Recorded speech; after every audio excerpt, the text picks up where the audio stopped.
Well, good evening, everybody, and welcome to the Chuckers Auditorium on the campus of Itasca Community College in Grand Rapids, Minnesota. I'm Erin Brown.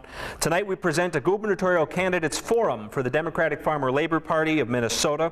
The forum is presented by the Itasca Community College Sexuality and Gender Equality Club and the Itasca DFL. I begin by welcoming our candidates. Seated left to right, as you look at them, we have State Representative Tina Liebling of Rochester, State Representative Erin Murphy of St. Paul. You will soon see State Auditor Rebecca Otto. She's on her way. State Representative Paul Thissen of Minneapolis, and Congressman Tim Walz of Mankato. St. Paul Mayor Chris Coleman was unable to join us today due to a funeral, and I'll have a statement from him during the opening statements. The format for tonight's event is as follows. First, each candidate will have 2 minutes to make an opening statement. After that, I'll ask a series of questions developed by a special committee and myself in response to input from local DFL voters. Each candidate will have 2 minutes to respond to each question. After the question, and this is where it gets exciting, I will have an option to offer each candidate 30 seconds more to respond, or I might ask a short follow-up question. If the candidates do a really efficient job, though, I will not be doing this. My goal is to get us to 90 minutes, if at all possible. Oh, all right, there she is. State Auditor Rebecca Otto is here, and now our 5 candidates have joined us. I will only if the discussion merits will I ask those follow-up questions. We have timers in the front. This is for the candidates' benefit. When you have 30 seconds left, they will hold up or a 1 minute left, 30 seconds, and then stop. When you see when you see the time with the reddish tint, please finish the thought that you're on and say no more, if at all possible. That's just to keep the program running because we have a number of issues we'd like to cover. So in a moment here, we'll begin with opening statements, but I want to just thank you on behalf of the Itasca DFL and the SAGE group for coming out on a Friday night on what's easily going to be the nicest day of fall to come see this candidates forum. Democracy is alive and well. Before we, now is the time for opening statements, and I'll just start out because alphabetically he would have been first. I'll read this brief statement from St. Paul Mayor Chris Coleman, who could not be here tonight. He writes, "Friends of Itasca County, unfortunately I'm not able to join you tonight. Last week I lost a dear friend, and St. Paul lost an amazing AFSCME leader in Robin Madsen. This evening I am attending her funeral to say goodbye, and I will send my regrets for being absent from tonight's panel. And while I can't be there in person this evening, I still wanted to take a moment and share with you my progressive vision for Minnesota. We have a rich progressive history in this state that I have never taken for granted. While the word progressive has meant different things to different people, I'll tell you what it means to me. It means a commitment to economic justice and opportunity. It means championing racial justice and inclusion. It means fighting for social justice and innovation. It means an unrelenting pursuit of progress. I am running for governor because I am ready to bring my unrelenting pursuit of progress to every city and town in Minnesota. I'm so proud to call this great state home, and I can't wait to build a better Minnesota together." That is from Chris Coleman, Mayor of St. Paul. He also adds he'll have a meet and greet at Itasca County DFL, which is at 809 Northeast 4th Street here in Grand Rapids on Tuesday, November 14th at 5:30. So we are sorry he can't join us, and we now turn our attention to the 5 candidates who could. And that we will begin with opening statements, 2 minutes each. First up is Representative Tina Liebling. So question, Erin. Yes. Okay, there is one mic. Is it on? Hello? Nope. I will turn on the mic, thus activating our candidates. Okay. I wouldn't normally have been over here. Okay, Tina, that's you now. All right. Well, good evening. I feel very activated. Yes. So my name is Tina Liebling. I'm a state...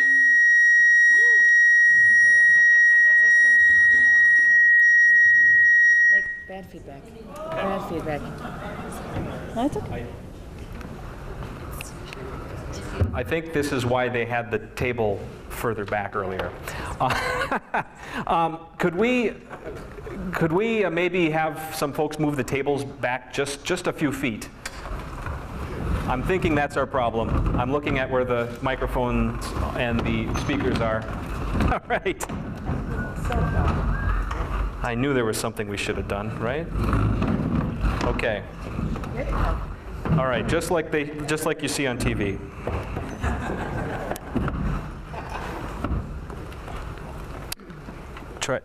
Is that working? All right. Okay, now I'm really activated and no fire alarm or anything, I hope. So, I'm State Representative Tina Liebling. I'm from Rochester. I'm in my 7th term in the Minnesota House of Representatives. I first ran in 2002, which you may remember was the year that Senator Wellstone was running his last race. And I had the great honor of running my first race when he was still there running and being a model for candidates like me. And some of the things that I really admired about him, getting to see close up how he was campaigning, one was that he always said, the wealthy and the well-connected, they have their lobbyists, they have their lawyers, they don't need me, meaning himself, to represent them. I'm here for everybody else. And that was something I really took as a model for my own political career. The second thing that I really loved and admired about Senator Wellstone, which I'm sure is true of many of you, all of you who knew him or knew of him, is that he had political courage. He had the courage to do what was right, even if he wasn't sure it was popular, and I've taken that as my model as well. So when I was elected, not that first year, that was a bad year for Democrats. I lost in 2002, I ran again, now they have the hashtag, nevertheless she persisted. So I ran again, I was elected in 2004 in a district that had not had a Democrat in forever, really, but at least 30 years since they had elected a Democrat to the state legislature. So I turned a red district to blue. I've been elected 7 times, run 8 races, always as a bold progressive. And I'm running because I think that we need to pay attention to the ordinary people of Minnesota, what I call the heroes of Minnesota, and not to the big shots and the insiders, the people who have the lobbyists, the ordinary working people, or the people who want to be working in Minnesota, and pay attention to that. The other reason that I'm running is because I'm a person that has a backbone. I don't put my finger in the wind to know what's right. I always do what I think is the right thing, regardless of what may happen in the next election. So thank you all for being here this evening. I'm pleased to be with you. All right, next we have State Representative Erin Murphy. Thank you, Erin Brown, and thank you, Cindy Martin, and to the Itasca County DFL and to SAGE for pulling us together tonight for what is going to be an ongoing discussion about our future. My name is Erin Murphy. I'm a registered nurse and a teacher. I am a mom and a state legislator, and I am running for governor because I believe in a kind of politics that improves people's lives. And when we use that together, we can build a bright future for everybody in the state of Minnesota. I want to do that with you. I grew up in a working family. My dad built cars for a living. My mom cleaned houses for a living. I did that with her. They taught me the value of hard work, and they also taught me my love of politics. I still love politics today. I chose nursing because I care a lot about people. It's the very same reason that I'm involved in politics today. I ran for office after I took care of my mom at the end of her life, and like too many people, she had to fight with the insurance company to get the care that she needed when she was sick with cancer. My parents had worked very hard to earn their way. They had built a good life, they had good coverage, and she still had to fight to get coverage. I ran and got myself elected, and for the last 11 years, I've seen us as Minnesotans take on tough challenges, and we face some.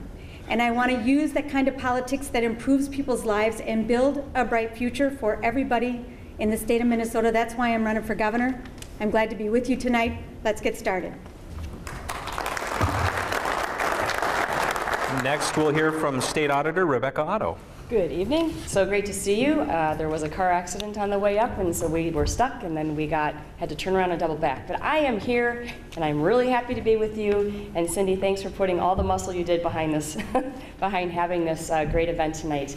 So I'm Rebecca Otto, the Minnesota State Auditor. I've had the honor of serving in this position for 3 years. I'm going into my 12th year, which is pretty extraordinary. It's not the easiest office to run for, but it's extraordinary work that you get to do on behalf of Minnesotans. You oversee local government finances, and I've had the honor of working with local officials around the state, township, county, city, special district, to help them be good stewards of their public funds. And it's not always easy, so that's one of the things we've worked on. I started a long time ago as on school board and chaired a levy referendum for our schools. Funding of our schools is not always equitable. Not all communities can pass levies, and I've been through that.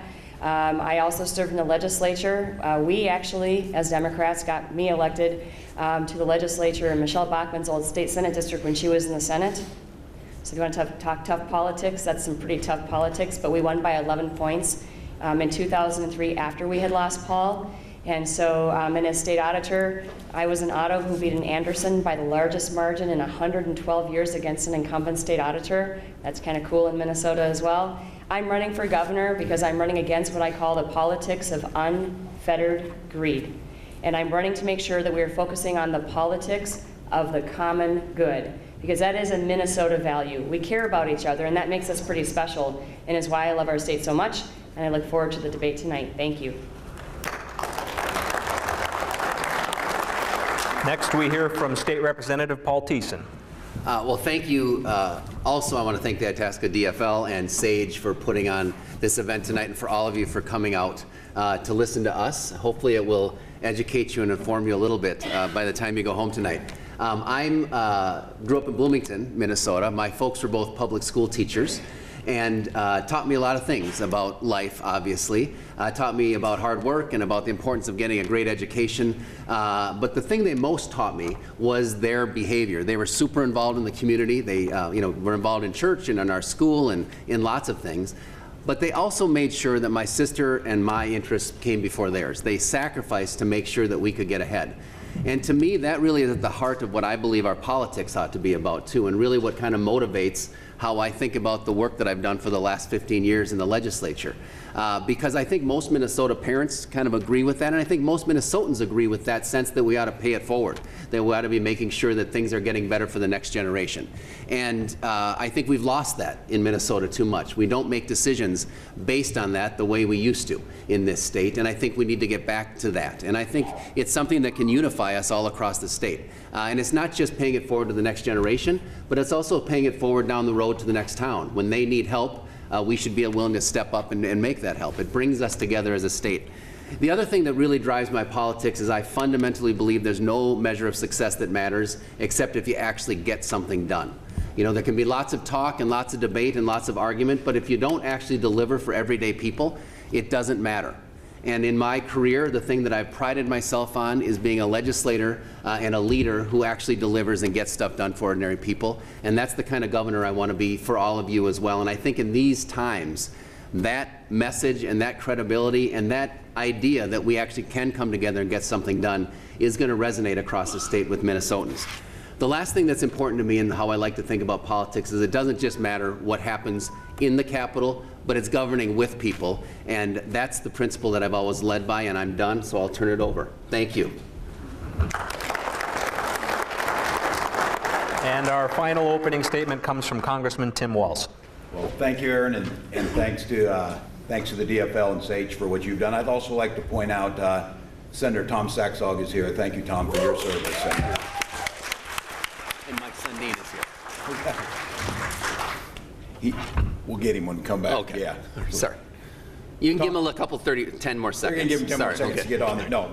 Thank you for being here, too, the representatives. Tom's returning from Europe, where he was visiting Normandy and the beaches of Omaha Beach, where his father landed in the liberation of Europe. And so that runs deep in Minnesota. It runs deep amongst us. I am Tim Walz. I'm a school teacher from Mankato, public high school teacher at Mankato West. I was the football coach there. I'm a 24-year veteran of the Army and the Army National Guard. I currently hold the distinction and I would say the responsibility of being the highest ranking enlisted personnel who's ever served in the United States Congress. I'm also a dad to Hope and Gus, 11 and 16, and Gwen, who's a school teacher in Mankato. I've also had the distinction and the privilege of representing the people of southern Minnesota in Congress. And when I ran for the United States Congress 12 years ago, I had not prepared my life to run for office, but my life had prepared me well. And it's the same reason that I'm running for governor of Minnesota. I believe in this country, I believe in this state, and I believe in my neighbors. I believe there's more that unifies us than divides us. And I watched as a young man as my mother raised my little brother as a single mom after my dad died. And I watched her put off retirement to pay the medical bills that were there with an understanding I went to Congress to make sure we expanded health care as a human right to every single citizen in this country. I also know I was as a public school teacher, I had the best educators I could ever hope for. Running for governor, making sure that the respect is given to our public school teachers, understanding folks just like me are taking money out of their pocket every day to make sure every single Minnesotan has a chance to succeed. And I'm running for governor because I do believe this is one Minnesota. I do believe that the politics that divides us is small and petty, and they will try and find those divisions. There are solutions to the hardest problems if we choose to come together. It's what I've done in the United States Congress, is what I'll do for governor. Unite people to solve problems and improve lives. Thanks for being here.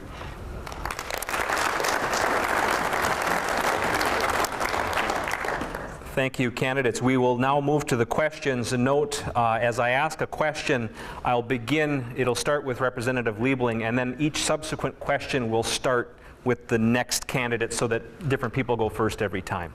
So, first question. We are in the 8th District of northern Minnesota. Right now, Minnesota and the DFL party face serious disagreement, even discord, over new non-ferrous mining projects in northeastern Minnesota. First, this is a two-part question. As specifically as possible, how will you manage this issue as governor from a policy and environmental standpoint? And second, how will you patch the strong disagreements in the DFL party and across the state? And we begin with Representative Liebling. 2 minutes. Okay, well, of course, start with the toughest question. Yeah. So I think, first of all, I consider myself a strong environmentalist. But I think that across the state, there is more that unites us than divides us. I don't think there's a person in Minnesota who doesn't care about having clean water. I don't think there's a person in Minnesota who doesn't care about preserving our natural resources. And a whole lot of us are worried about climate change. So I think there is a lot that unites us. I think that, you know, I'm not in favor of copper nickel mining. I want to tell you that straight out, because I think it's too risky. From everything that I've heard and been told, this is not a place, a wet environment where we can do this safely. It's never been shown to be safe. And I think you have to balance the possible benefits against the possible risks. To me, it looks like the risks are just too high. However, I think that what we do need to do, and what this whole division really shows us, is how important it is for people to feel that they have a future, to have economic opportunity, to be able to develop every region of the state. And I think that we need to pay a lot of attention to that. Jobs are really important. If you don't have a job, it just changes your whole life. And they have to be not just the kind of jobs that people, we have a lot of people even in the metro area who are working 2 or 3 jobs just to get ahead. A lot of people in our state don't feel that there's a good, solid future for them. But we need to pay attention to all areas of the state, things like broadband, so that people can start small businesses and have a little bit of independence in different parts of the state. So I think there's a lot the state can do to work on the issue of jobs, and I think that is the way we bring people together, because after all, the copper nickel mines is just one way to have jobs. It's not the only way to have jobs. I also think it's very important for us to stand up to corporations in favor of the little people. The corporations, when the market falls, the corporations will be out of here. They're not really about the jobs. They're really about the bottom line. Representative Murphy. Thank you, Erin Brown. I want to begin by saying that it is our water. They're our jobs. It's our future. This is a challenging question for us in Minnesota, but I believe we can do both. And as governor, I will research in our capacity to achieve both good jobs and clean water, whether it is copper nickel mining, or agriculture, or manufacturing, or development. We all care about our water. We all want good jobs for our families. Those are the things that pull us together, and on those values, we can proceed. We can solve this problem. I know that we can. I think if PolyMet gets their permit, and they likely could, and before this election, we need to make sure we're getting strong financial assurances from that company to protect the taxpayers. But it is time for us to invest again in the technology and the research at NRRI, the Natural Resources and Research Institute, that is going to help us discover solutions that might not quite be in our sight. that help us do the thing we want to do, which is to make sure we have good jobs and clean water. That's not just for mining. That's for water across the state of Minnesota. And it is time for us to again bring that ambition to the problems that challenge us. That we can say we can do both these things. I believe that we can. I believe we will protect our strategic asset of water, but we will also make sure people have good jobs all across the state and including on the Iron Range, because it's important to our way of life. It's important to our way of life and to the families of Minnesota. I have confidence that we can do this. Thank you. Okay. State Auditor Rebecca Otto. Thank you. I am ready. So as you know, I voted against some non-ferrous mineral leases in 2013 as the state auditor. And the reason I did is because there's lots of really good government studies that have shown that when these multinational foreign corporations come in, they've left a mess behind in most places in the world that has cost the taxpayers of those communities lots of money. And so what we really need to do is only Minnesota is going to protect Minnesotans. So it's our job to make sure that we protect our people and where we live. And so the financial assurance piece is something I've been talking about since 2013. Right now it can be negotiated behind closed doors, which I think everything should be out in the open and transparent to make sure that we are getting what we need to protect our people and our place. And then number two, DNR both promotes and regulates mining, and it's a bit of a red flag for me as state auditor, so I would like to see a separation there. But at the end of the day, PolyMet has about 21 permits to pull, and they've gotten some. We don't know if they'll make it all the way through or not, but they're going through the regulatory process. And here's the thing about this non-ferrous mining. It's extraordinarily mechanized. And so understanding that, that's part of why we're losing good paying jobs is mechanization. And so, and also they could get all the permits and shelve that thing for 20 years or sell it. It's a commodity-based economy, and so understanding that, as governor, what I'm going to do is make sure that we have a strong economic agenda for the range, so we do diversify the economy and make sure that families can, you know, keep a roof over their head, food on the table, and clothes on their back, and make sure that they can live comfortably with the work that they have. Thank you. Representative Thissen. Thank you. Well, I guess to start out, I reject this binary choice that's being put in front of us. The fact of the matter is we shouldn't be pro-mining or anti-mining. We should be in favor of smart, safe mining. And that is where I am. And what does that mean? Well, as Democrats, you know, we're the party of science. We believe in climate change. We reject the idea of creationism. And I think we should apply that principle here as well.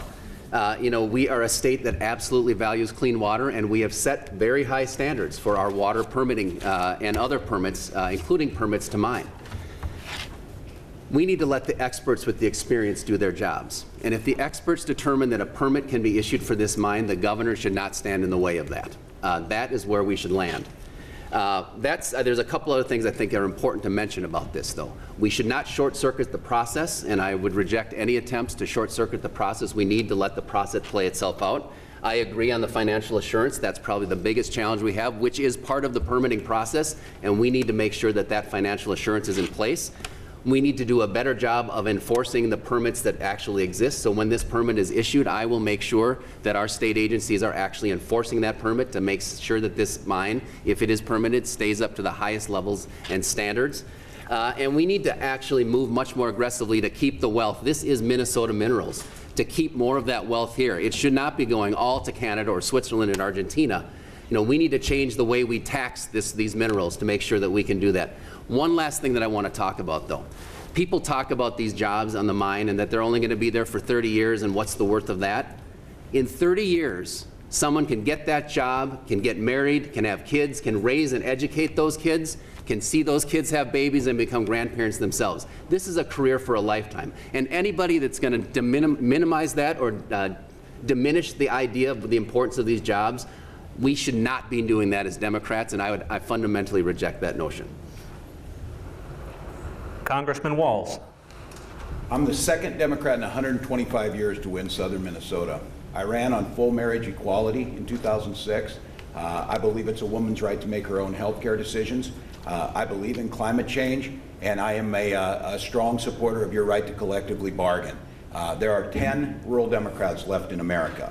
Rural America does not believe us when we talk to them. Rural America believes that we are not in touch with them. This is one of those issues, and it's been very, very clear. I've walked the land where Polymed is going to be. I've been there and talked to the people on the range. The people here will make those decisions and talk about it, and I'm glad to hear my friends up here talking about and understanding jobs just not how we pay the bills. Job defines on who we are. We can follow the science as we have been. We should make sure that that science is the best that we can do, and if the science says it's safe, we should build it. We need these minerals for a clean energy economy. You can't drive an electric car that has 4 times more copper in it than another car and not realize it's coming from somewhere. If we have to be the ones that put the safeguards in place, we're the ones that create the job growth, and I agree with Paul on this. Why are we just taking all the risk on the extraction? We should be the ones that are refining it on the value added, and we should be building the electric cars here. That's where the real value's at. But it's going to take leadership more than stepping out of the way and hope the permitting process does this. It's going to take leadership from the governor to say, I believe in this state, I believe in the science, I will not short circuit the process, but I will get out of the way when things need to be done to move things forward. These jobs are important.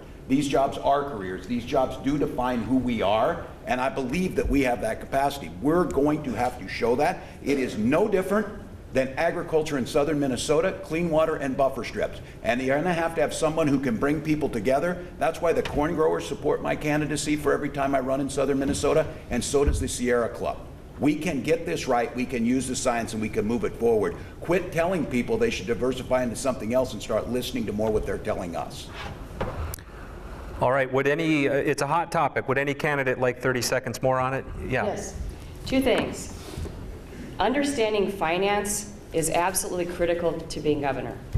And understanding how mining is mining, but the financial piece of it and understanding how to keep us whole so we're not inheriting a financial liability is a really, really big deal. We have an aging population in Minnesota. We've got a lot of infrastructure that needs repair, so that's an important one too. The way this is different from farming is Minnesotans who are farming. This is multinational foreign corporations who are coming in, who are there to serve their shareholders. It's a very different setup. So make no mistake about it. Again, it's up to Minnesotans to take care of Minnesotans and make sure we're protected first and that we're not inheriting a financial liability. And they take the goods and get out. And by the way, 30 years, these companies declare bankruptcy all the time. So it could be 10 years, and that's the issue that we have. Anybody else? If I could just once. I would say my friend Dave Lissegard up north, who these folks who mine and the folks they're talking about, and those are not foreign nationals. Those are the people doing the work, and those jobs are there. We need to be very, very careful, and as DFLers, there's 10 of us.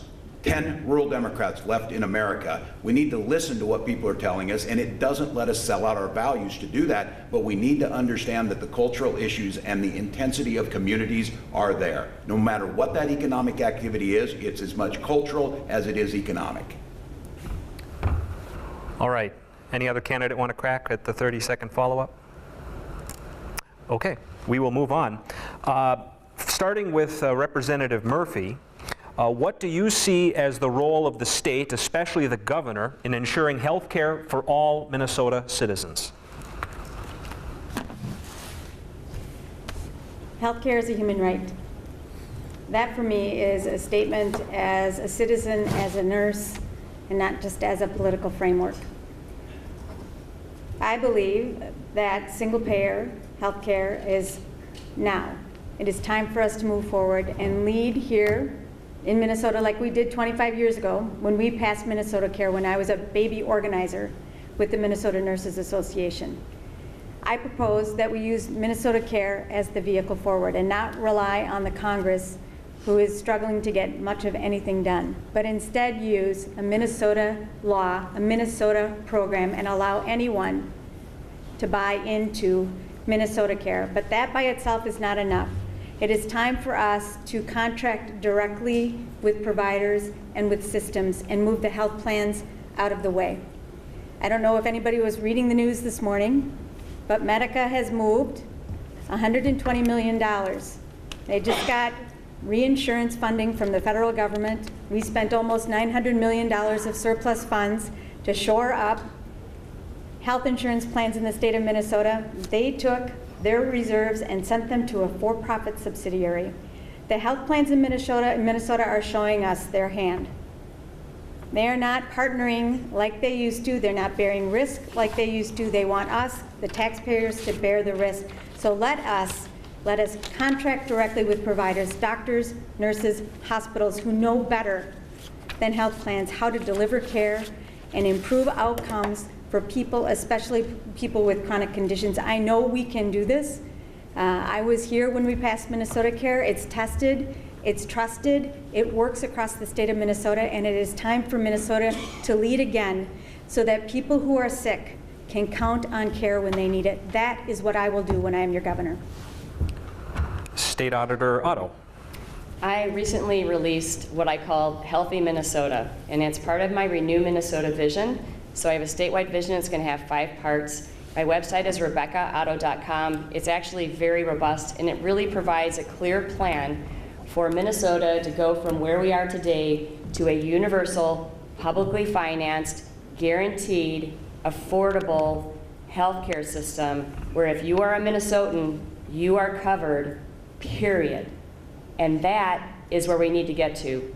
We frankly, in the state, we need freedom from fear. We've all had in a situation where we were going to lose our job and lose our insurance, or we wanted to change a job, but we feared for losing our insurance. I know people who haven't retired because they're worried about losing their health care. That's just got to stop. And our system's been evolving anyway. Half the funds right now in healthcare are actually government funds, so we're almost to a single payer system right now. And my system makes sure that you get to choose your provider and you get to keep that provider. And there's going to be built-in accountability measures, but that they get to focus and they are incented and rewarded for keeping you healthy, and they have to focus on whole health, not just a symptom. And to me, that's an extraordinary place for us to get to. We can do it, it's worth it, and frankly, if we get there, we get rid of all the inequities in the system right now. There's tons of inequities. I met a woman from Beltrami County at the state fair who said, Rebecca, I have an abscessed tooth, and there isn't a dentist that will touch me in Beltrami County. They had Medicaid. That's wrong. So your zip code shouldn't determine your health care, your access to health care. And frankly, as Minnesota, we can do a much better job, and we will unleash the innovators. People will no longer be stuck in jobs they may not necessarily like. Representative Thissen. Thank you. Well, I support Medicare for all as well, and really it comes from the principle I started out tonight with. You know, this notion that I know I'm healthy today, right? And I know that there's people that are sick today, and I'm willing to pay more for my own health care right now to make sure that they're covered, because I know someday I'm going to be sick and I'm going to need someone else to be paying for me. That's a pretty fundamental Minnesota value, and that should be the value of how we pull our healthcare system together. And that's what a Medicare for all system does, and we can get there in the state of Minnesota, and I absolutely believe that. And if we're going to get a start on it, there's 2 places I would focus. It would be to start with people 50 to 65 who are really struggling with healthcare bills, and our kids. And I've been a strong proponent of covering all kids in this state for my whole career, and we absolutely can do that. A couple of other things that I think we need to focus on, though. One is we actually need to understand that it's not just about getting people coverage, but we need to deal with the cost of health care. And we need to start to bring down that cost curve. We can align incentives better. We can invest in research and development right here in Minnesota, where we are leaders in the country, in the world, actually, in research and development and healthcare. And we can make sure that we are aggressive about our public health outreach, because keeping people healthy, and there's ways to do that, is the best way to save money. We need to take on the consolidation and the concentration of power in the healthcare industry, and the thing that's driving everything, which is the bottom line decision making that is affecting people all across the state. The biggest challenge with rural healthcare is that we think only about efficiency and the bottom line dollar. When we're talking about places that are more remote, it costs more money to provide health care there, and we need to understand that. We need to have good health care in every part of that state, and that moves away from moving the mentality of it's just about the bottom line, and it's actually about providing care for people. That's the kind of leadership I want to bring. And we also need to focus on long-term care and making sure that people are cared for in their old age and in retirement. And we have a long way to go on that. I am the author of something called the Caregivers Protection Act, that would give tax credits and respite services to people taking care of their older aging spouse or their aging parent. We need to do a lot more in that area as well, and that's part of our healthcare discussion. Congressman Walz.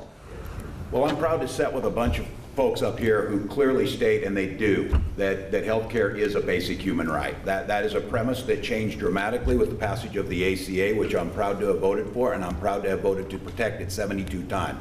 Always asking for the improvements that we should do to get there. 26 million of your fellow citizens have health care because of that. People who had pre-existing conditions, literally, you all know the stories, that would have been denied care or would have gone bankrupt because of that. So that is the start. Improving on the system. It is a journey, not a destination. And I think the thing so often that we miss, all of us in this room are probably frustrated to all ends.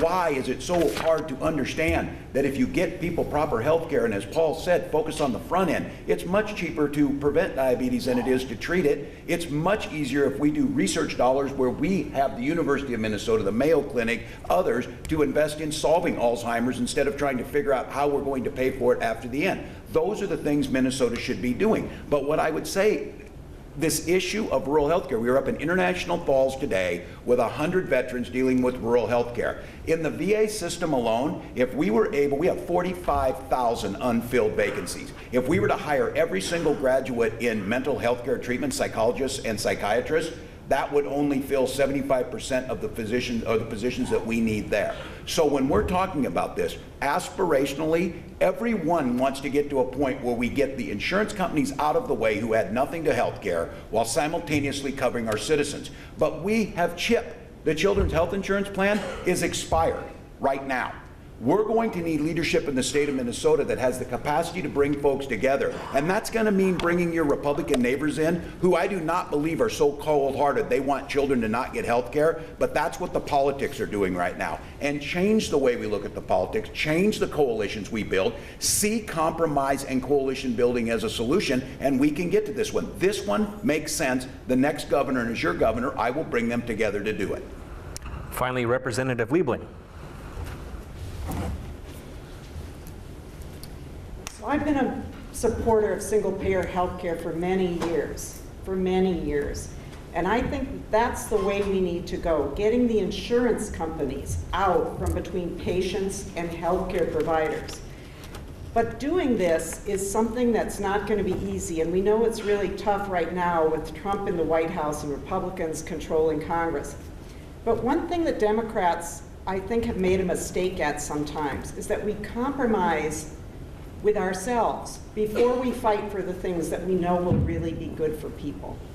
I think we should fight for single-payer health care. I think our governor should lead the way. And Mark Dayton actually supports single-payer health care, but he's not really a health care guy. It hasn't been really high on his agenda. I'm a health care person. I want to fight for single-payer health care and really lead the way and go around and explain to people why this is the way we can really go. I brought with me today John Marty's book. Maybe some of you have seen it. I support this. I've worked with John Marty on this. I've signed the bill many times. And I've also taken on the big insurance companies. I mean, Representative Murphy is absolutely right. What just happened with Medica. It makes me furious. I've had bills for many years to try to get the HMOs out of our public programs. Actually, Rebecca Otto's new plan kind of does the opposite of what I've been trying to undo. It kind of does that for everybody. I've been trying to get this to stop happening because it doesn't work. The HMOs have not been doing well by us in Minnesota. The bottom line is we're not going to solve health care unless we're willing to take on the big interests, because there are big entrenched interests in this. And a lot of them are the HMOs. We've got to really do whatever we can to make sure that Medica can't steal our money and run. That's just not fair. They are a nonprofit, and this is money that they've gathered from public funds, from the benefits we've given them for the public. And we need to really take this on and fight for the things we want. All right, and because we're an adorable rural debate, it's water break time. I've been at it. Yeah, there you go. Okay. Can I do a rebuttal? Very, very nice. Yes. Would you like 30 seconds? All right. Representative Murphy would like 30 seconds. Thank you. In 2009, many of you will recall that then Governor Pawlenty, vetoed funding for general assistance medical care, which funded about 40,000 Minnesotans who made less than $8,000 a year.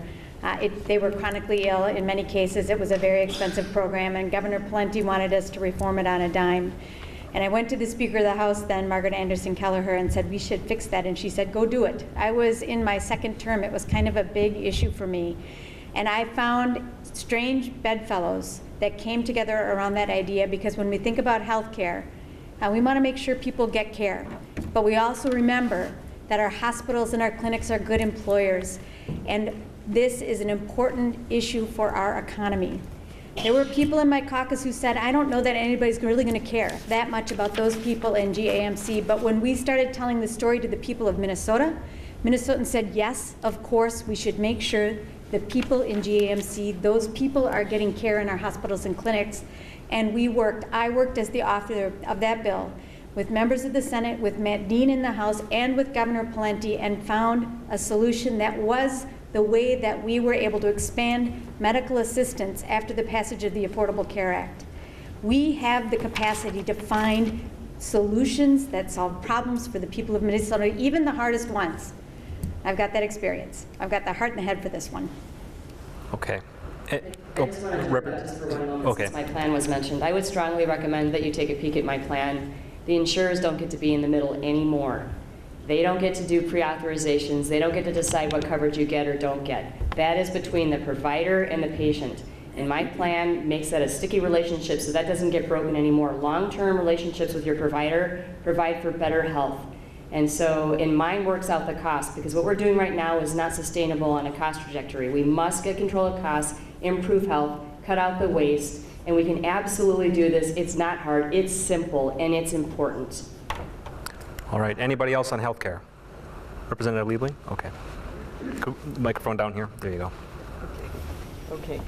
So you don't get to save the waste unless you get the insurers out from between the patients and the providers. That's where a lot of the waste is. About a third of our healthcare dollar is not going for healthcare at all.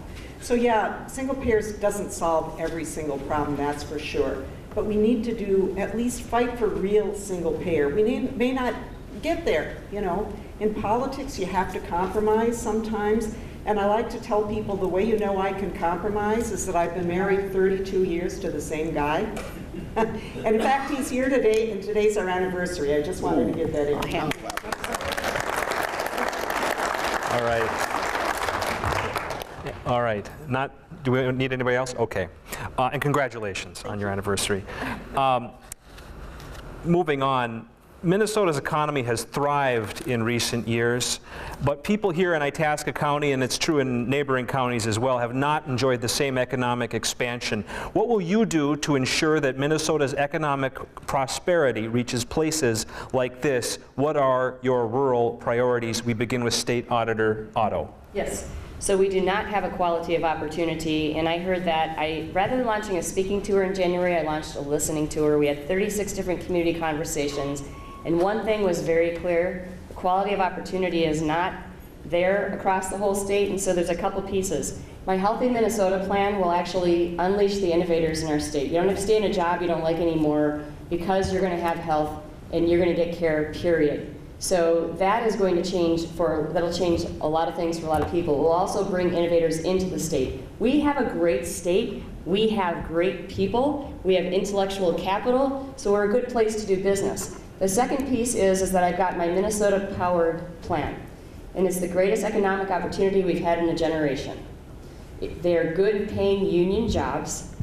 It will create between 70,000 and 250,000 good paying union jobs. It can't be outsourced, and my plan requires Minnesota companies, Minnesota workers, and it's all around the clean energy economy.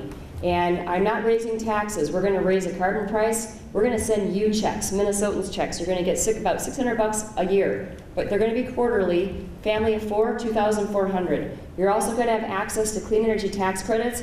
I want you to be able to reduce your energy costs so you can reduce your living costs. That's meaningful, and very rarely can government do that for us. The other thing, environmental justice. Sometimes there's a higher pollution in certain areas.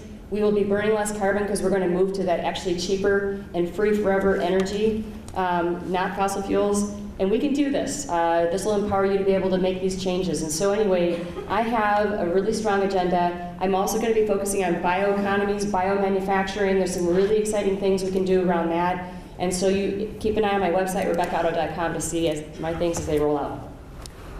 Representative Thissen. Thanks, Erin. The key is understanding that one size doesn't fit all, and understanding that there are nuances to our economies all across the state, and it's not just between the metro area and greater Minnesota, but among various parts of greater Minnesota as well. And coming at this job with the experience of having traveled all across the state as often as anybody in this race, and perhaps more often, and talking to people and meeting with leaders, I think that's an important place for this conversation to start. But there's some clear things that we can do and we haven't been doing.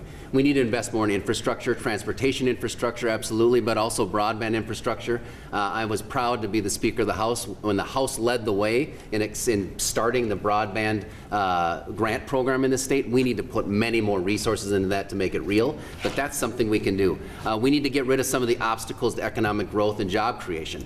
The things that I hear as I go around to communities all across the state, the things that stand in the way are pretty basic things, like there's no childcare available, so moms and dads can't go to get a job because no one is there to take care of their kids. And there's not affordable housing available, so you can't attract the workers. That is holding back our economy as much as anything in greater Minnesota and small communities across the state, as much as anything. And we can absolutely do something, and it's something that unites everybody in Minnesota.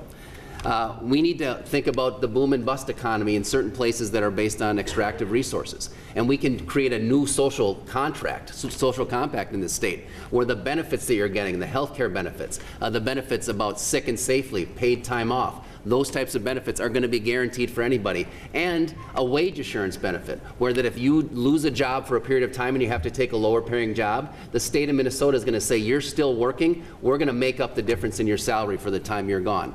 Those are the kind of things we can do to keep people all across the state and get at the fundamental issue that is facing all Minnesota families, and that is economic security. That's what this campaign should be about, Minnesotans' economic security, and Democrats are absolutely right on that. And that's how we are going to win. Congressman Walz. Yeah, thank you. Well, I agree. Paul's right on the child care piece and the housing. It comes up in every single community across the state, something we've seen in southern Minnesota. But I think this is getting at the heart, and again, Paul is right about this issue. This is the debate that's happening not just in Minnesota, but across the country about what's happening in a changing economy in rural areas and the challenge that we're having.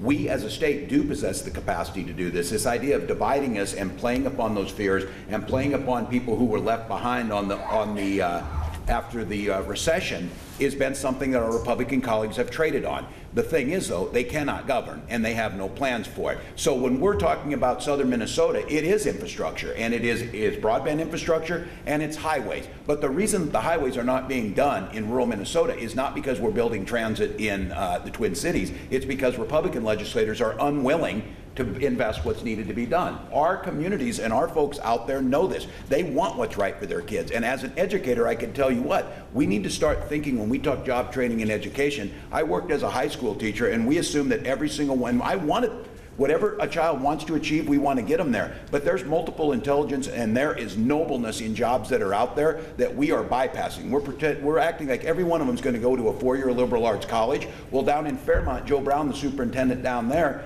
instituted the Welding Academy that worked with local folks like McNeelius, and we had 7 graduates of the Welding Academy that know how to plasma weld. They were all hired at $56,000 plus a year. No student loan debt, working in a noble profession that they're good at, creating jobs right there in Dodge Center in the area in and around Fairmont. That's what a governor can do to start bringing it back, start talking about how we invest in those things, start unifying the state and understanding that we want to enhance that infrastructure and that job training for the differences that do exist. And it is possible. We have the most talented people. We have a state that's not just another cold agrarian state, but we do have to put that back in the workers. That strengthening our right to collectively bargain will help make a lot of this happen.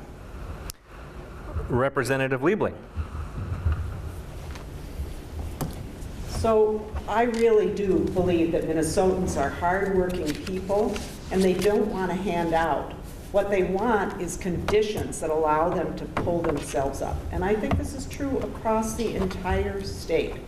So I believe that the state should invest in people and in helping people create those conditions. So, for example, healthcare again.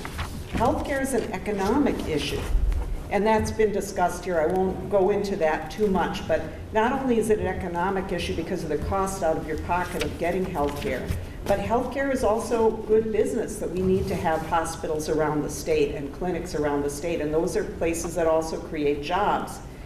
Education is also an economic issue. Did it go off? Yes. Oh, I see a bit of bad luck tonight with these. But education's really an economic issue. I have a proposal, because in Minnesota or anywhere, you really can't do well in life anymore with just high school. You need more education than that, and too many of our students cannot afford to get the education they need. The state should be providing 2 post-high school years tuition-free, whether it's college credit or whether it's technical education. 2 years tuition-free so that everybody across the state can get the education at least to get started in life. And then, of course, infrastructure, and I mentioned broadband before. What we should not be doing is just handing out money to companies who say that they're going to come and bring us jobs. Because as I said before, and it's not because they're evil, it's just the nature of the beast. Corporations are about their bottom line. We need to not be picking winners and losers and say, oh, let's give money over here. Let's bring Amazon and give them millions of dollars.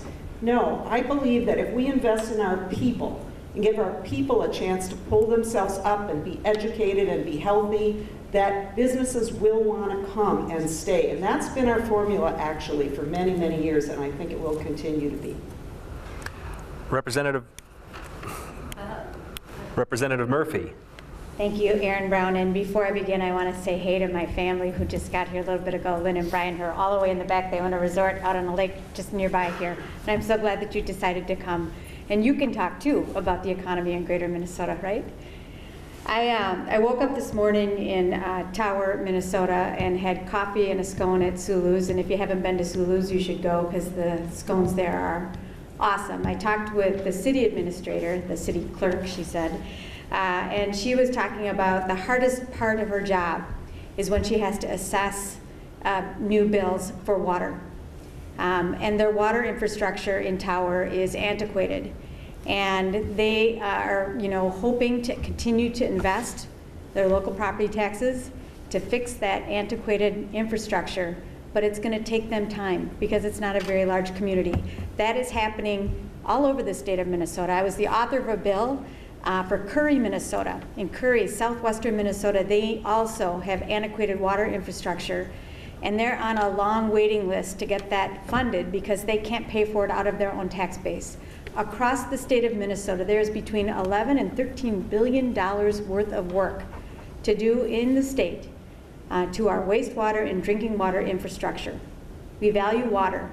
Water is important to our communities, whether you live in the Twin Cities or in the most remote community in the state of Minnesota.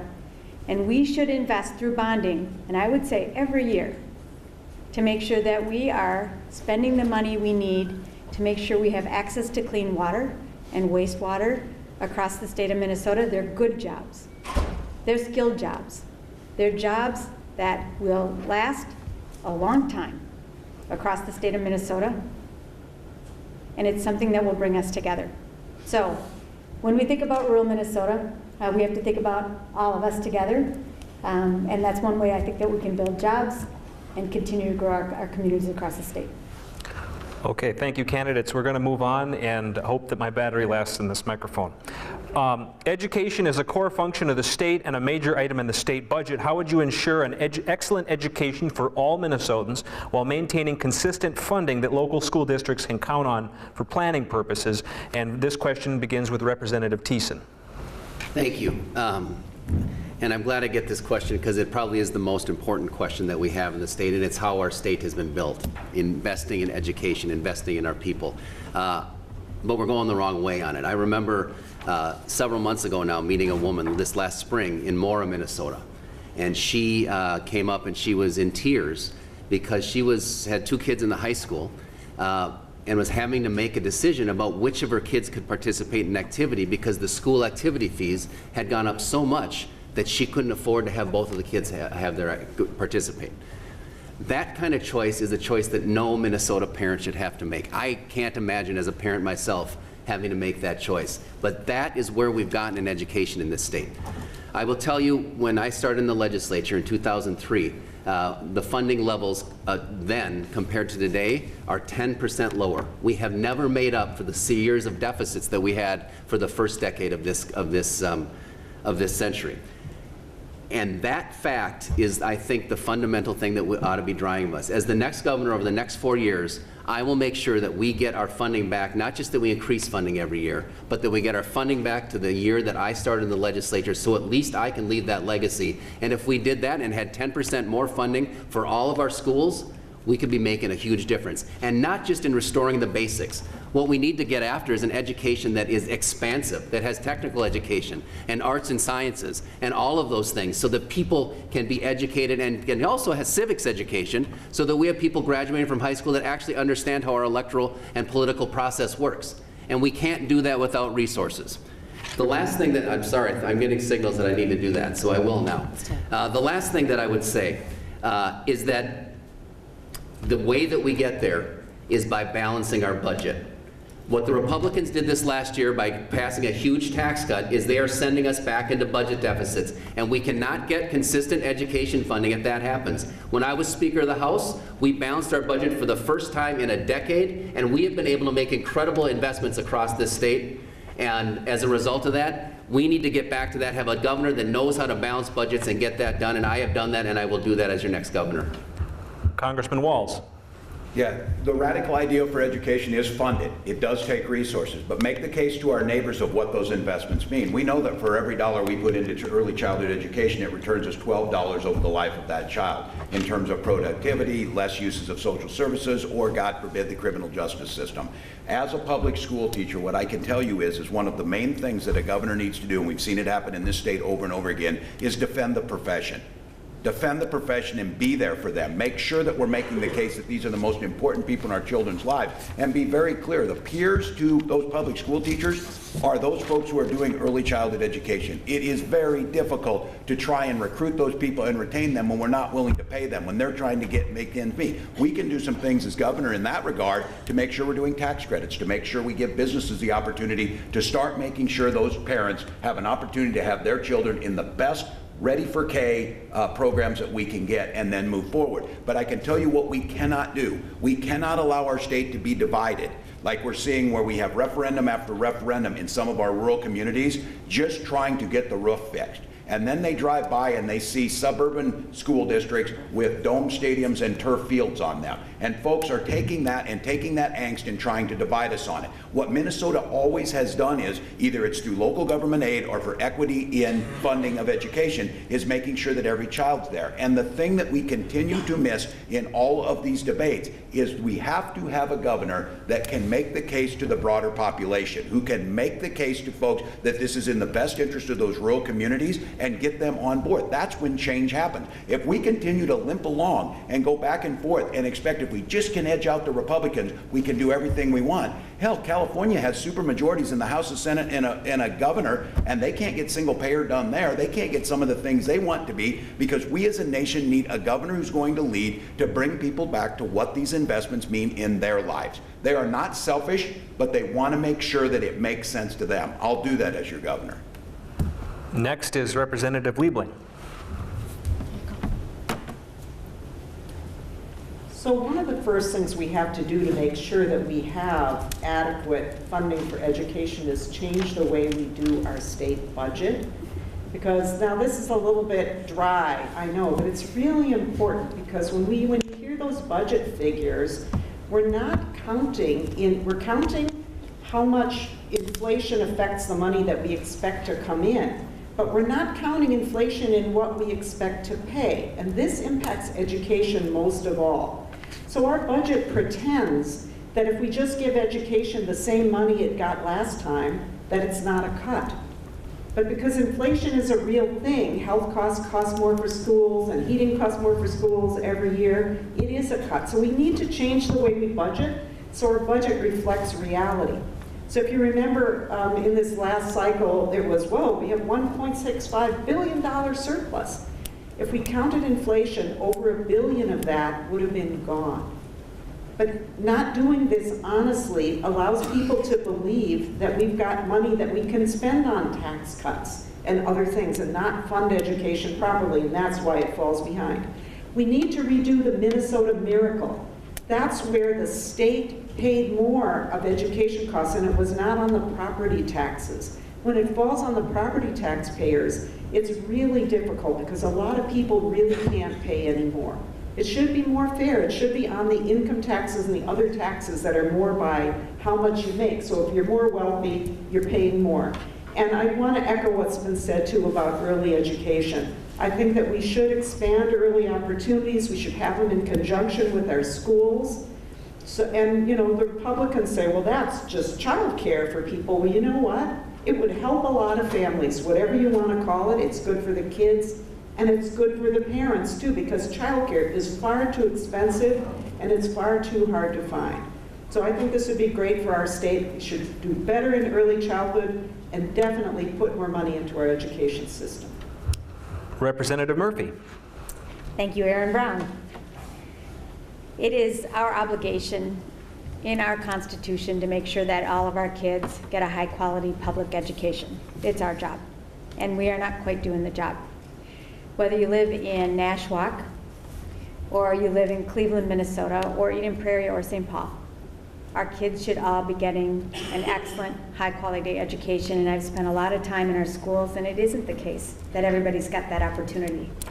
So the investment in our schools has got to be strong, it's got to be steady, and let's hope that next March, or the first March after I'm elected governor, we're not issuing pink slips to schools and to educators because we're still haggling over the education budget in the legislature.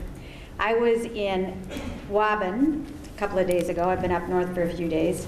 I visited again Ogama Elementary School, where that community came together a number of years ago to say, we need to invest in pre-K for the kids in this community. It was educators and parents and tribal leaders and community leaders who came together. They built new facilities and they scrounged for the funding, and they made the case for their community for why it would be a wise investment to make sure kids had school-based pre-K, and they have done it. I was there 2 days ago. They had 3 classrooms filled with play-based early learning for those kids, and they're making a difference. They're seeing more kids come to their school. They've done the very same thing in Cleveland, and in Cleveland, Minnesota, they are attracting kids from other districts and building their district. It is time for us to invest in early learning across the state of Minnesota. It is important for not only our kids, but for our communities. I'm the author of Mini-K. It's the pre-K bill in the Minnesota House of Representatives, and when I'm elected, we're going to move that forward, working with our communities just like they did in Ogama at that school. I was in Baudette yesterday, and I talked with a teacher there, and she said she knows a lot of people who are licensed to teach, but they're not teaching right now because the politics around educators has gotten so intense, and people feel like they have lost a lot of respect in their communities. We've got to change that tone. We have to make sure that educators across the state of Minnesota understand how important their job is to our future. And when you spend time with teachers, I know that they know that. They understand how important their work is, but our politics has really undermined that. And as the governor of the state of Minnesota, I will continue not only to visit our schools, but to stick up for teachers and for the work that they're doing to make sure that they are doing the job they are licensed and prepared to do, building our bright future. Thank you. State Auditor Otto. Thank you. So I got into public service because of this very issue about making sure we have consistent funding in our schools and then it's not a roller coaster ride. And I experienced it as a teacher in the schools. I actually got a master's of education and I taught in the public schools, Mountains View schools. I taught 195 7th graders every day, and I say if you can teach 195 12 and 13-year-olds, you could do anything, right? Anyone who knows that age. But the state does have a responsibility, and it has not kept up with inflation. And so that is so extraordinarily difficult for administrators in the schools to constantly try to figure out how are we going to make this work this year. And if your heating bills are a little bit higher, that throws a monkey wrench in. I live in a district where the buses, my son rode an hour on the bus every morning. It was, you know, so there's high fuel costs as well. But I know, it's crazy. We have that all over the state right now. And so it's a real issue. I'll tell you what I do know financially. When you have a robust economy and things are ticking along really well, we have that money to invest in those things that we hold dear, and our intellectual capital is one of our greatest assets.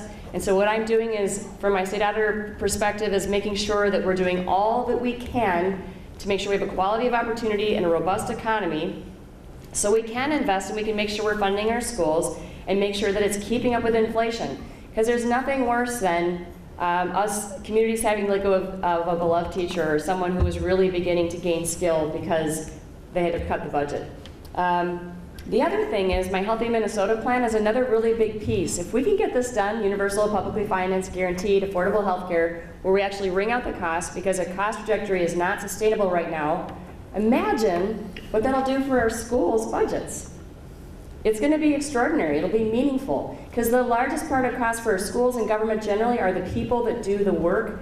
And so my Renew Minnesota vision is not just like a bunch of policies, you know, a list of policies. It actually is a new place that we can get to that would be really great for the entire state.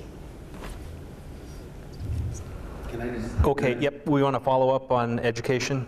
Yeah. Representative Thissen. Just one quick thing. You know, there's been a lot of discussion tonight about the key to all of this is actually getting stuff done. And so I just think it's important for us to remember that as Democrats, we actually have gotten some pretty amazing things done that aren't going away. You know, when I was Speaker of the House, we passed all-day kindergarten in this state, which is 99% of kids now get free kindergarten everywhere in this state. We made the first real investment in early childhood education in this state that started us down the path that we're on now to getting there. And working with Senator Saxog and other folks, we actually closed the gap between big suburban districts and small rural districts by 33%. So the funding became more equitable. So there's people on this stage who have actually gone out there and done the work and gotten it done. And as you're thinking about who should be the next governor, I think that that's something really important you ought to keep in mind. Okay, thank you. We are on the campus of Itasca Community College. Many Native students attend ICC. A group of them expressed to our committee their disappointment that Minnesota, a state with checkered relationships with Indigenous people, recognizes Columbus Day. What will you do to acknowledge the cultural pain felt by Native people in Minnesota? What specific actions would you propose, and would you support changing Columbus Day to Indigenous Peoples Day in the state of Minnesota? We begin with Congressman Walz. Yes, and this year I celebrated Indigenous Peoples Day at the Native American Center in Minneapolis with your next Lieutenant Governor of the state of Minnesota, and Peggy Flanagan, who will become the highest ranking Native American woman ever elected to office as a daughter of the Ojibwe of the White Earth Nation of Ojibwe. Those are real actions. Those are putting people together. I have built teams that succeed, whether it's a small thing you think of building successful state championship football teams, military, doing what the New York Times said this year. If you want to know how Congress is supposed to function, look at the VA committee. That's because of leadership. And on this issue, we have had too much lip service. Last year in the state of Minnesota, poverty rates amongst Indigenous children went up 37%. Every one of us in this room should be ashamed. We should be ashamed of that. The time has passed for putting lip service to it. If we're truly going to talk about a model of co-governing, of building organizations that bring the people most affected by our decisions to the table, we're going to have to start exercising it and showing it. And we're going to have to start asking people, what is it that we need to do? It's coming out when you see immediately if a pipeline is going to be built. I've supported pipelines, but I clearly said if this pipeline hurts Indigenous people, that's a non-starter. And the whole point of governing is the capacity to bring people together. So yes, I support in Minnesota, and we will have Indigenous People Day, and we will also have, I was at Fort Snelling a few weeks ago, and they do that little tour with the historical actors, and we were there at the Indian Trade Center, whatever, when they tried to say that where it used to be. And this gentleman says, this is not a proud part of Minnesota history. There was a group from outstate there, and he said, I'm just ashamed that this is kind of where our history went. Our history is not done being written. In January of 2019, you are going to have the highest ranking Indigenous woman ever elected to office in this. That's how Minnesota, that's how I, as governor, bring people in to solve problems. Representative Liebling. Well, yes, we should have Indigenous Peoples Day instead of Columbus Day. You know, when I was a little girl, my dad used to take me around the state. He was a photographer. And he used to photograph the people of Minnesota. And he used to take us to the reservations. And I attended many powwows as a young child. And I have a real, a place in my heart for Indigenous people. And I think now, especially when we see what's happening to our earth, it's really time to listen more to the voices of Indigenous people telling us what's happening to our water, telling us how to pay attention to what's going on in our world. I think that's a wisdom that's too often been pushed aside. So I'm very supportive of that.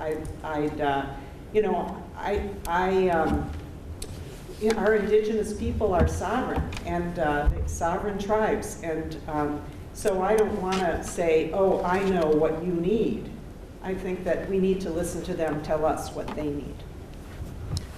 Representative Murphy. It's always amazing to me the interventions you don't anticipate that make the significant change. In my 11 years of serving in the Minnesota House, I've had the good fortune of working with people across the state and moving an agenda, and I have a record of accomplishment as a policymaker. But I've spent as much time on the political side of the ledger, working with candidates, helping to recruit candidates, helping to elect candidates all over the state of Minnesota. And it's taken me into people's homes, in their garages, in their barns, in their farms, and schools and clinics, et cetera. Minnesotans are wonderful, wonderful teachers. And in my 11 years, I have watched our DFL caucus grow large and grow smaller. And in the last election, this last stinky election, Minnesotans sent into the House DFL caucus 4 Native women, 5 people of color, 28 women, and 29 men. We have never been this diverse as a caucus, and it has changed our discussion. Right, Mike Sundin, Representative Mike Sundin. It has changed our discussion. In front of Minnesota is a difficult discussion about race, about bias, about disparities. And one of those issues is the issue of Columbus Day, and should we rename it? I think so. The statue that memorializes it on the Capitol grounds, it should go away. It is a hard conversation as we recognize our history, our place, and our future. But I am so sure, I have so much faith in us and our ability to wrestle with the things that are holding people back, whether it is healthcare disparities, disparities in education and incarceration, in earning. Women earn less than men. Women of color earn much less than men. We have those issues in front of us. Columbus Day should be Indigenous Day. It is one of many issues that we will need to tackle together if we want to build a future of opportunity for everybody in the state of Minnesota. State Auditor Otto. Yes. Yes, we should. And we need to recognize our history as a state. We need to recognize all the beautiful faces we have in our state. We need to understand the lack of equality of opportunity in our state. When I've had people talk to me and say, to try to blame certain groups for societal issues, I said, that touches everybody. And the tone I will set as governor and the tone I've been setting as I've been traveling the state is this. I don't care if you live in Caledonia, Crookston, May Township, Nashwauk, Minneapolis, on any reservation in our state, we're all Minnesotans and we're all one big family. And as family, we might not always get each other, we might not always like each other, but we're family and we must care about each other. And that's how I'm going to govern, and making sure that we recognize all the gifts that all of our fellow Minnesotans bring to our state. Representative Thissen. Thank you. Well, I too think we should do that. Rename the second Monday in October as Indigenous Peoples Day. History is important, and the stories we tell ourselves about each other are really important. They kind of define not just our past, but how we view the future. And this is at the heart of that question. And whether we like it or not, how we talk about our history is also political. And we need to have the courage to kind of rethink our history to meet where we are today, what we know today.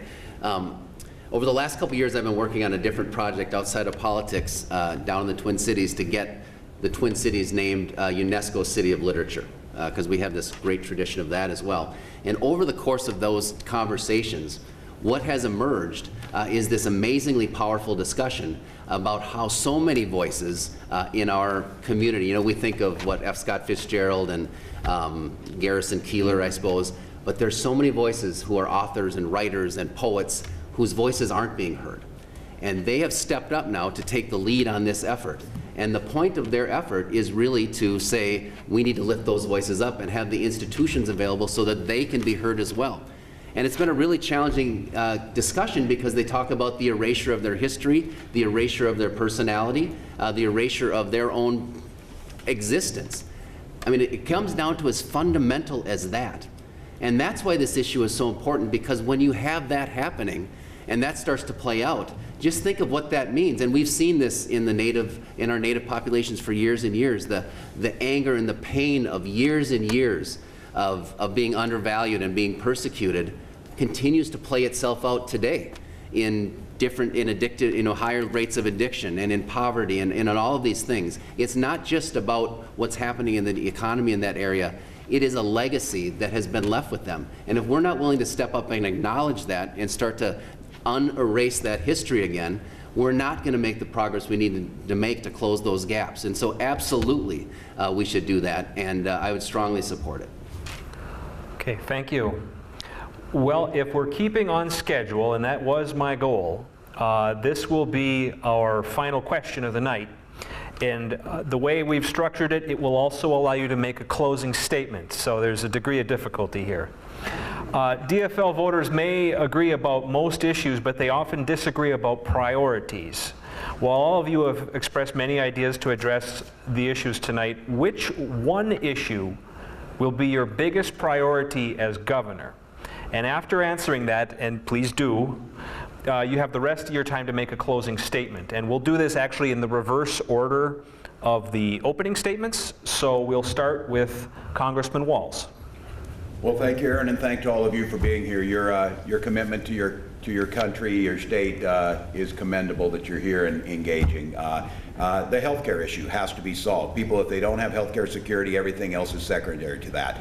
If we don't tackle it, as you've heard all these really smart people tell you, the economics will bury us, and it's going to take that leadership to step into that. We're going to have to make sure that we build the coalitions necessary to solve it, and we're going to have to recognize that we have to move towards a goal, but we have to ensure the most vulnerable first. We should be fighting for CHIP funding with all of our heart and soul right now, while we keep an eye on the prize that's further out, and that's what we're going to do. So that's what I will do as your governor. I'm grateful that you're here. I never prepared my life to run for office as a young man, and when my father died, I got the opportunity to go to good schools. I got a teaching job at Pine Ridge, at Wolf Creek Elementary, got a chance to teach in the People's Republic of China, spent a career serving in the United States Armed Forces, and then got the opportunity to meet the most wonderful woman I could have ever imagined in my wife, Gwen. And we met in western Minnesota, or in western Nebraska, and she said, Tim, you were doing your Peace Corps time in China, and I'm doing mine in godforsaken Nebraska. Let's move back to Minnesota, where teachers are valued, where people care, where there's investments. And this is a place that is near and dear. We love our state. We love our progressive values. We understand we're not just another cold agrarian state, but we also understand we're at an inflection point. We watched all the upper Midwestern progressive states fall, from Ohio to Michigan to Wisconsin to Iowa, and it all starts the same. They strip away our rights to collectively bargain, they underfund education, they take away the basic protections of our environment, and they pit us one against another. This is our opportunity. As your governor, I will deliver an inspirational message to all corners of this state. I will walk through the doors of every single Legion Club from Sleepy-Eyed International Falls. I will make the case as a teacher that protecting that institution of public education is absolutely critical for opportunities, and I will do so with a joyfulness that will build a broader coalition. We are attracting people to this campaign. We must win. as progressives and as Democrats. We must win. We must be smart how we build coalitions. We must be smart on how we campaign. And we must understand that all these great people are going to be whittled down to one, and they're going to be standing next to the Republican candidate, and they're going to try and characterize us as out-of-touch liberals who don't know how people live, and they're going to spend $50 million. We need to have a governor stand in the breach, champion our values, champion progressive values, and win in every corner of the state. Give me the opportunity to do that for you. The folks of Southern Minnesota have sent me back, and I've championed those values. We can do this, and then more importantly, we can bring in your neighbors who want to govern too. They want things for their children that you want. We can strengthen our communities, and we can make sure Minnesota stays that progressive mecca that has people wanting to move here, that wants to attract them here, that want to be part of the community. So thank you for being here, and thanks for allowing me to speak. All right, and I forgot to mention that you get 3 minutes for this final statement, and Congressman Walz had no problem filling the time even without the instructions. So we go next to Representative Thissen. Thank you, and thanks again for everybody for coming out tonight. I mean, this is how we make change, and you being here really means a lot to all of us sitting up here. You know, my top priority is going to be what I started out with, which is restoring economic security for families. That is what is at the heart of what's going on. People feel like they don't have any control over their own destiny, over their own futures anymore. And we need a governor who's going to step up and make sure that that is the #1 focus. And what does that mean? That means we need a new social compact in this state. We need to say that if you're going to work hard, you should be able to get ahead. That means raising wages, not just minimum wages, but all wages. It means that people actually have access to health care. That's why we need to get to Medicare for all. It means getting access to child care, making sure our workplaces are fair, not just for white men, but for everybody. It means closing the racial disparities gaps and geographic disparities that we have in this state. If we can focus on the security that Minnesota families are thirsting for right now and have actual real solutions and a record of actually delivering on that, which I have, I think that that's going to be an incredibly strong campaign, and more importantly, it's going to allow us to govern the way we need to govern and solve the problems that we need to solve in this state, because if it comes down to that, that's what it is. This is a time of huge technological change. Huge changes in the economic power that's going on, and we have to understand at the end of the day what these economic issues come down to is power. We have power concentrated, political and economic power concentrated in fewer and fewer hands in this country, in this state, and the state of Minnesota can lead the way in pushing back on that. And the way we do that is not just through policies, the policies I talked to, but having a governor who's also going to go out to the people of Minnesota and say, the bottom line is not the only measure of our success. What we all know in this room, what we all know in our daily lives is what makes us valuable as human beings is not the amount we contribute to our business's bottom line. It's what we offer as coaches and parents and sons and daughters and wives and husbands and members of our church or our synagogue or our mosque. That's what makes us valuable as human beings, and we need a governor that's going to stand up and say, that's what Minnesotans value, and that's what I want to do for you. We can talk about the political tactics all we want, but at the end of the day, we need someone who actually believes that and who lives that is going to do that. And that's the kind of governor I want to be. And one last thing that I want to say to you. I am going to honor the endorsement of the DFL in this race. You folks have come out here, you put in incredible work to make this party work, and it's a slap in the face for people not to honor that endorsement. And more importantly than that, you can't build a campaign around a single person. That's not how you win in politics. That's what's happening. Maybe you can win one. The president seemed to have won it this one time, but we don't need any more of that, and we certainly don't need it in the Democratic Party. What we need is to build a movement that's built around our DFL values. I'm going to do that with you. I'm going to honor the endorsement because I think that is actually how we win elections. State Auditor Otto. So my top priority is a bread and butter agenda. It's all about jobs in the economy. So Paul and I are similar in that way because I just want to tell you briefly, I was born into a family of 4 children. Wasn't lucky enough to be born in Minnesota. I was born in Southern California. But I found my way to Minnesota. But when I was 6 years old, my father left. And my mom had to raise 4 very, very small children, keep a roof over our head, food on our table, and clothes on our back. And I'm not quite sure how she did it, but what I do know is that all of us can run into bumps in life, and we can also be deeply resilient. And also that none of us do this thing called life alone, that someone's helped us along the way. And I contend that a Minnesota value is that we actually care about the common good, and we care about each other. And that's why I'm running for governor, because I worry about the politics of unfettered greed really doing in part of our quality of life and eroding our quality of life. And I don't want to lose what makes us special. So the reason I have a bread and butter agenda is because as I traveled the state, I found many Minnesotans who didn't have a quality of opportunity. And the same things keep us up at night, no matter where you live. The other piece is our health. So that's why I'm putting out a very detailed, robust agenda. I'm showing all my cards. I'm not saving it or waiting because someone might attack me. I am who I am. I have nothing to hide. I'm in it to win it, and I can win it. And I'm not running with fear or trying to scare people. I'm running with conviction and clarity on a really positive vision for our state. I've won more rural counties than Pawlenty when he ran. I won more rural counties than Dayton when he ran. And I exceeded Congressman Nolan's margin of victory by 12 points in 2014 on the Iron Range. I have great strength around this state, and I wouldn't run if I didn't think I had something special to offer. I'm Rebecca Otto, currently the Minnesota State Auditor. I would love to earn your support and ask that you go to my website, RebeccaOtto.com. And if you want to join our team, we're a very grassroots-based campaign. I don't have lots of big endorsements. What I have is Minnesotans who've endorsed me. Minnesotans who live all over the state who believe in a renewed Minnesota vision that will be good, that will reach out into our communities, that will work to make sure that we have a quality of opportunity no matter where you live. And frankly, that our rural communities can actually attract those young families. And that's going to be my focus, and I will work 24/7 for you if you choose me as your governor. Thank you. Representative Murphy. My priority is us, Minnesotans, and building a bright future for everybody across the state of Minnesota. And when I think about that bright future, it includes strong public schools for our kids everywhere we live.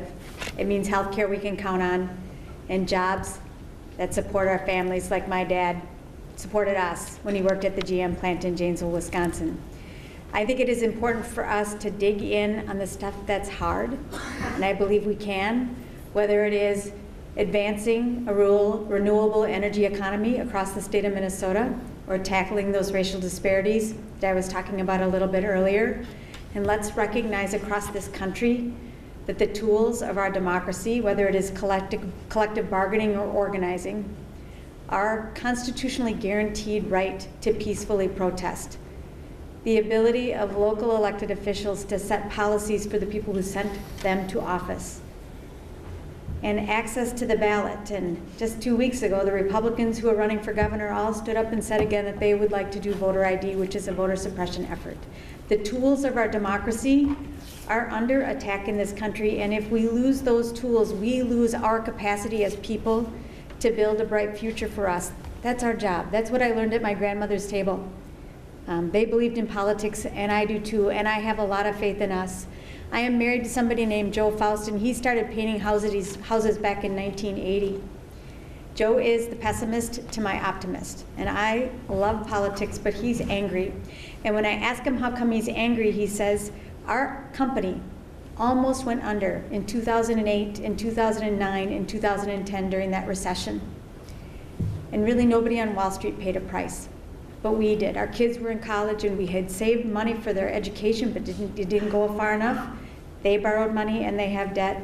We borrowed money, we have debt. And Joe is 60 and he wants to retire, but he can't get off the ladder. He's going to keep painting houses, and that makes him angry. When I think about the people who voted for Donald Trump, that makes sense to me.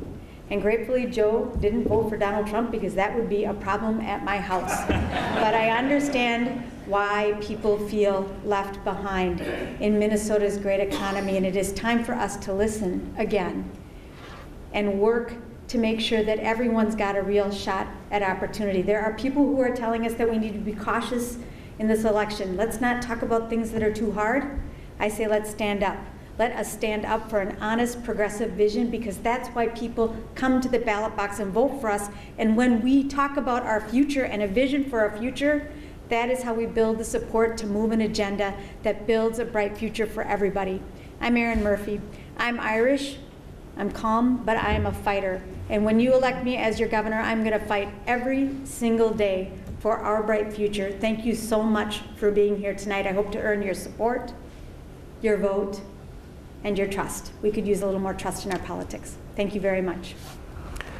And finally, Representative Liebling. Thank you. So I'm not a person who's thought for years that I'm going to run for higher office. I've been kind of doing my best and doing my job and trying to be a bold progressive where I was planted in Rochester, Minnesota.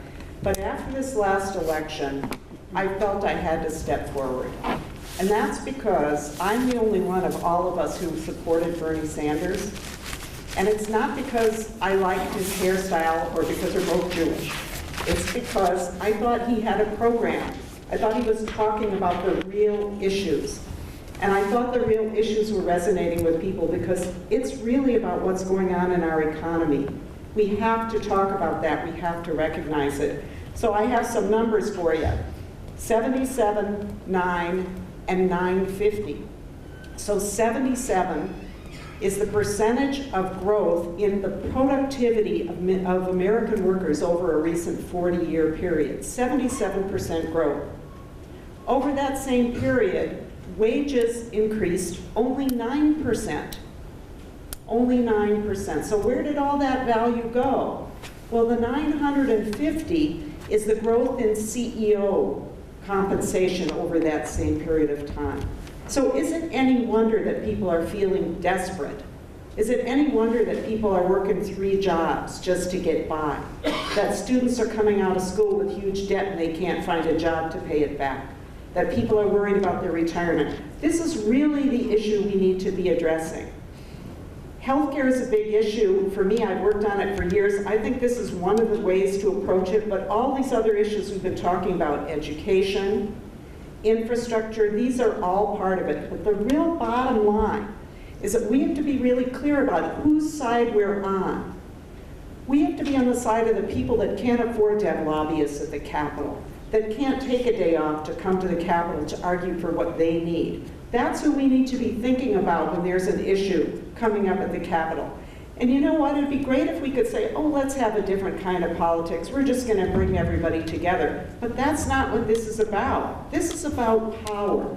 We can get along with Republicans on a lot of issues and agree on a lot of stuff. But at the end of the day, it's about having the backbone to stand up to those forces that want to steal from the ordinary heroes of Minnesota and take away what should be our birthright: clean water, a good education, all of those things that make life better for our kids.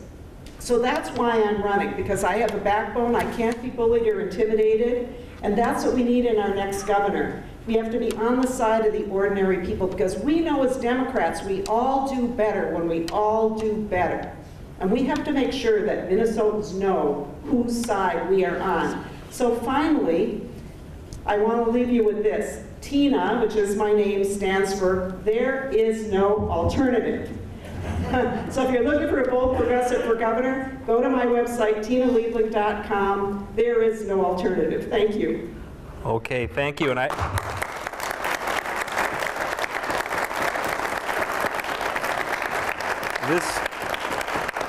This concludes the DFL Candidates Forum at Itasca Community College in Grand Rapids, Minnesota. This event was sponsored by the Itasca Community College Sage Club and Itasca DFL. I'm Erin Brown. On behalf of the candidates and all the volunteers who helped make this event possible, thank you for watching or listening to the forum, and have a wonderful night. Thank you.